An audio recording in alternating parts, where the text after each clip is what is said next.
Hello everyone, मेरा नाम उत्कर्ष मिश्रा है और मैं बनारस हिंदू यूनिवर्सिटी के एलएलएम का सेकंड ईयर का स्टूडेंट हूँ। तो जो इस बार दिसंबर 2023 वाला जेआरएफ का पेपर हुआ था, उसमें मैंने जेआरएफ के लिए जनरल कैटेगरी में क्वालिफाई किया। तो इस वीडियो में हम डिस्कस करेंगे कि कैसे अपने पहले प्रयास में हम लोग जेआरएफ के लिए क्वालिफाई कर सकते हैं। और ये वीडियो बेसिकली लॉ और एचआरडी के फील्ड में जो नेट या जेआरएफ होता है जेआरएफ के लिए, उसके लिए है। तो कैसे हम अपने पहले प्रयास में जेआरएफ के लिए क्वालिफाई कर सकते हैं, ठीक है। तो जो मेरा अनुभव रहा है इस एग्ज़ाम के दौरान, वही मैं आप लोगों से शेयर करूँगा। तो सबसे पहली चीज़ जो ज़रूरी है इस एग्ज़ाम के लिए वो है माइंडसेट।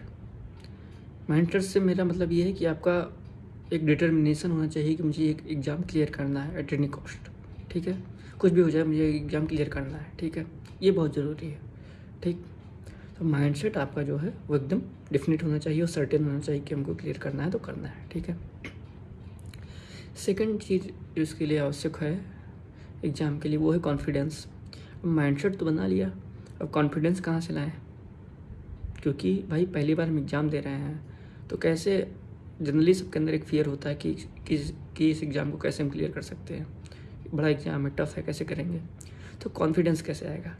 तो कॉन्फिडेंस ऐसे आएगा कि मैं आपको, जैसे मुझे कॉन्फिडेंस आता था वैसे मैं शेयर करूँगा कि आपका कोई सीनियर हो जिसका एग्ज़ाम क्लियर हो गया हो, या आपको कोई जानने वाला हो जिसका एग्ज़ाम क्लियर हो गया हो, और वो उससे आप मिले हों या आप उसको जानते हों या आप ही के कॉलेज से पढ़ा हुआ हो, तो आप इससे कॉन्फिडेंस ले सकते हैं कि हमारे कॉलेज से ही पढ़ा है या मैंने उसको देखा है, हमारे जैसे ही था, उसका एग्ज़ाम क्लियर हो गया। तो इससे आपका कॉन्फिडेंस बिल्डअप होगा और कॉन्फिडेंस आपके अंदर आएगा कि हाँ, अगर वो कर सकता है तो हम क्यों नहीं कर सकते हैं, ठीक है।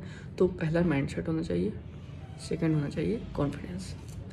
जो तीसरी चीज़ है इस एग्ज़ाम के लिए जो सबसे क्रूशियल है, जो मैंने पाया कि वो बहुत हेल्प करती है एग्ज़ाम को क्वालिफाई करने में, वो है PYQ, previous year question paper.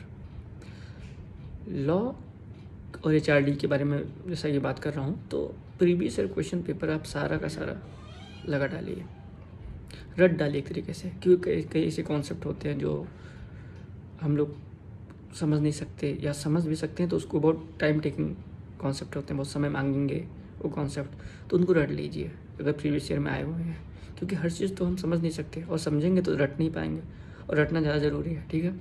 तो प्रीवियस ईयर क्वेश्चन पेपर, मैं सेकंड पेपर की बात कर रहा हूँ, मतलब लॉ और एचआरडी का जो पेपर होता है, लॉ का पेपर जो होता है, ठीक है। मैं फर्स्ट पेपर की भी बात नहीं कर रहा हूँ, ठीक है।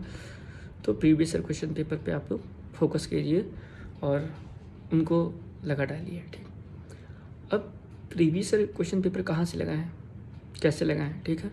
तो उसके लिए मैं तो आपको 2 बुक सजेस्ट करता हूँ। एक बुक आती है अनामिका बोरा की बुक आती है।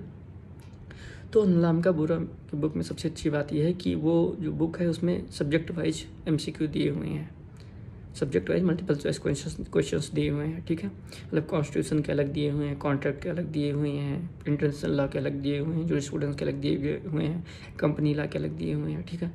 तो आप उसको यूज कर सकते हैं, ठीक है।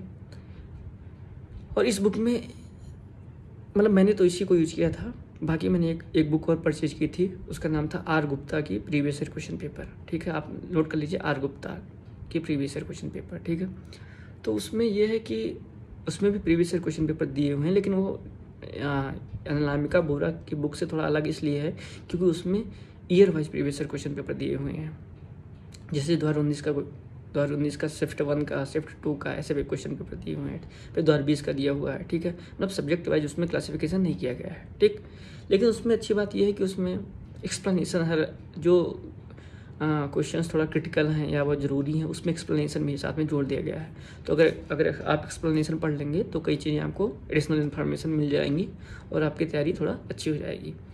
मेरे पास समय कम था तो मैंने अनामिका बोरा की बुक यूज किया, बाकी मेरे पास R गुप्ता की बुक थी और लेकिन मैं उसको पढ़ नहीं पाया। आप लोग उसको भी यूज कर सकते हैं, ठीक है। ये 2 चीज़ हुई। तीसरी बात जो ज़रूरी है वो है कि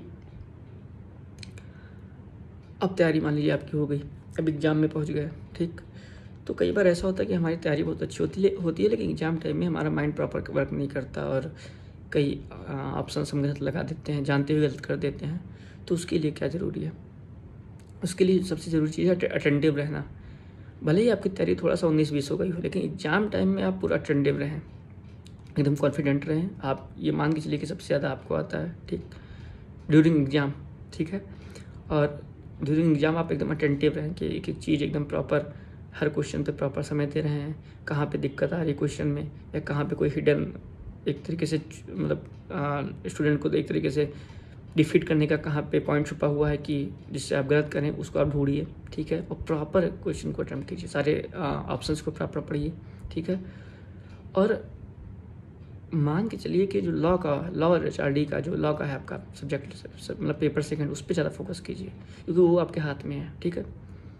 और एग्ज़ाम टाइम में आप अटेंटिव होकर क्वेश्चन सॉल्व कीजिए और मतलब आपका एग्ज़ाम सही जाएगा। अब बात कर लेते हैं पेपर 1 की, पेपर फर्स्ट की, उसके लिए क्या करें। तो पेपर फर्स्ट में तमाम टॉपिक होते हैं, मुझे प्रॉपर रिकॉल में याद नहीं आ रहा है क्या क्या टॉपिक थे, बट मैं आपको ऊपर ऊपर बोल दे रहा हूँ कि सबसे पहले आप उस पर फोकस कीजिएगा। DI, डाटा इंटरप्रिटेशन, उसमें आता है 10 नंबर का, 5 नंबर मतलब 5 क्वेश्चंस रहते हैं और 10 नंबर का होता है, ठीक है। तो DI आप लगा के जाइए, उसके लिए आप प्रैक्टिस कीजिए। और DI अगर आप 2 दिन में लगा देंगे तो आपकी प्रैक्टिस इतनी हो जाएगी कि वहाँ पे आप 10 नंबर का क्वेश्चन कर सकते हैं, और वो एकदम एग्जैक्ट उतना आएगा ही आएगा, ठीक है। तो 10 नंबर आपके सिक्योर हो गए, ठीक। मैथ के 2-4 सवाल आते हैं, इजी आते हैं, उसको आप कर ले जाएंगे, ठीक है। Profit loss, time and work, इसी सब टॉपिक से आते हैं क्वेश्चन, ठीक है। तो मैथ में आप लोग ये कोशिश कीजिए कि आपका नंबर पूरे में पूरा आ जाए, ठीक है।